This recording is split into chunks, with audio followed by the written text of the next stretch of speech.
अस्सलाम वालेकुम पाकिस्तान। मैं आतिफ खटक हूँ। आज सुप्रीम कोर्ट ने मखसूस नशस्तों से मुतालिक जो फ़ैसला दिया था, उसमें उन दो जजेस ने जिन्होंने पीटीआई के मुखालफत में, यानी पीटीआई को नशस्तें देने की मुखालफत में अपना वोट दिया था, उन दो जजेस ने अपना इख्तिलाफी नोट तहरीरी शक्ल में जारी किया है। और इसमें बातें तो तकरीबन वही हैं जो एतराज़ किया जाता है कि ये रिलीफ मांगा ही नहीं गया था और दिया गया था, फरीक पीटीआई नहीं थी वगैरह वगैरह। लेकिन उन्होंने पीटीआई को नशस्तें देने को आइन से मावरा इकदाम करार दिया है। और उन्होंने लिखा है कि अगर ये रिलीफ देना मकसूद है तो इसके लिए आइन के 3 आर्टिकल को स्किप करना होगा। और ये भी बताया कि अगर ये देना बहुत ज़रूरी है तो इसमें तरमीम करनी होगी फिर आइन में उसके लिए। ये जो आम एक क्रिटिसिज्म होती है वो तो अपनी जगह, और ये जो आइन के हवाले दिए हैं ये भी कानूनी माहिरीन देते हैं। लेकिन इसमें इस नोट में दो बातें जो हैं वो नोट करने वाली हैं, और वो ये है कि जजेस ने लिखा है, ये दो जजेस जो है उसमें एक अमीनुद्दीन ख़ान है और दूसरा जस्टिस नईम अख्तर अफ़गान है।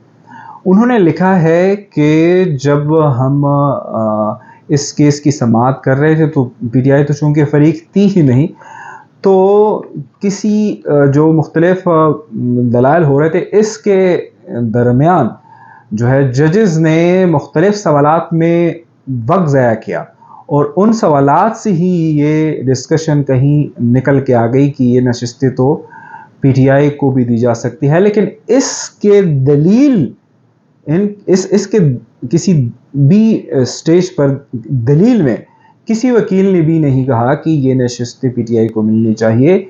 इवन के सलमान अकरम राजा जो कि पीटीआई के हैं, ज़ाहिर बात है, उन्होंने भी नहीं कहा कि पीटीआई को ये नशस्तें मिलनी चाहिए। ये इन दो जजेस ने ऐसा क्लेम किया है। दूसरी बात, उन्होंने ये लिखा है कि ये जो तहरीरी तफसीली फ़ैसला है उसको इतना टाइम हो गया, उसका आना चाहिए, और ये वाकई वैलिड पॉइंट है। आप इस फैसले के जिस साइड पर भी खड़े हैं, लेकिन ये बहुत वैलिड पॉइंट है कि वाकई में इससे मुल्क में बहुत से मामला जुड़े हैं, तो तहरीरी फ़ैसला आना चाहिए।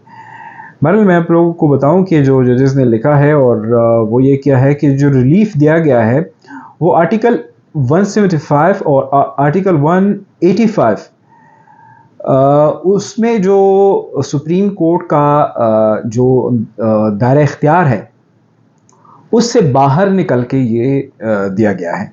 और फिर ये बताया गया है कि पीटीआई को रिलीफ आइन के आर्टिकल 51, आर्टिकल 63 और आर्टिकल 106 को मुअत्तल करके, और आर्टिकल 175 और 185 में जो है वो अगर वो उस हवाले से तरमीम की जाती है तब जाके ये नशस्तें उनको मिल सकती है।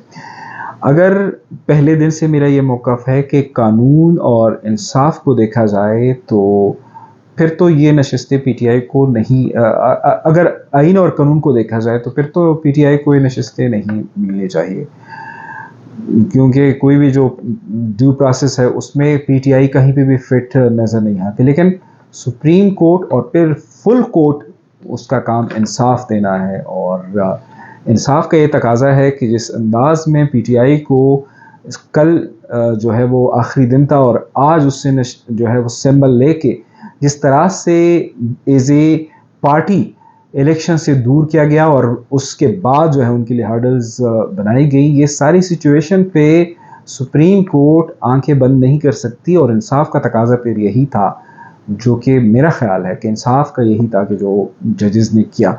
लेकिन ज़ाहिर बात है जो ग्राउंड देना है वो जजेस ने बहुत वो ग्राउंड जो है वो उन्होंने आइन और कानून के दायरे में देना है। तो अब देखते हैं कि क्या ऐसा उनको जो है वो जस्टिस मंसूर अली शाह और उनके साथ जो दीगर जजेस हैं वो क्या ग्राउंड फराहम करते हैं। और इसमें जो लिखा है कि 15 दिन जो तहरीरी फ़ैसला है तफसीली वो जल्दी आना चाहिए, क्योंकि नज़रसानी जो है वो 15 दिन के बाद फिर एक्सपायर हो जाएगी।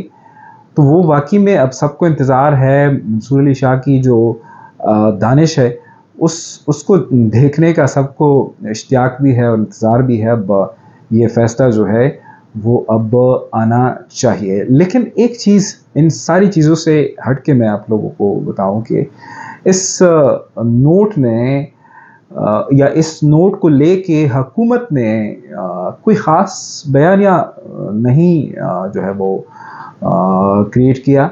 लेकिन ये फ़ैसला जब से हुआ है उसमें सुप्रीम कोर्ट की चीफ जस्टिस और वो तमाम एलिमेंट्स ख़ास तौर पर हुकूमत और उसके जितने भी उनके हम ख़याल एलिमेंट्स हैं वो काफ़ी ज़्यादा मुख्तलिफ जो है वो जगहों पे इन्वॉल्व है, कोशिशें कर रहे हैं। और ये फ़ैसला ऐसा लग रहा है कि चूँकि सुप्रीम कोर्ट के फुल कोर्ट में अक्सरियती फ़ैसला है और अगर इसको इम्प्लीमेंट नहीं किया जाता तो ज़ाहिर बात है मुल्क में आप फिर कहाँ खड़े होंगे आइन और कानून के एतबार से।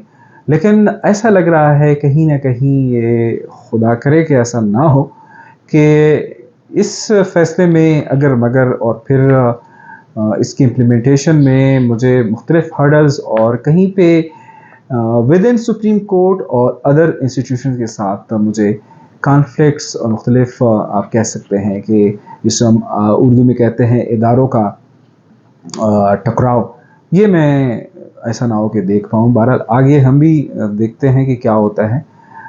फ़ैसला अब आना चाहिए और इसकी इम्प्लीमेंटेशन भी होती हुई नज़र आनी चाहिए।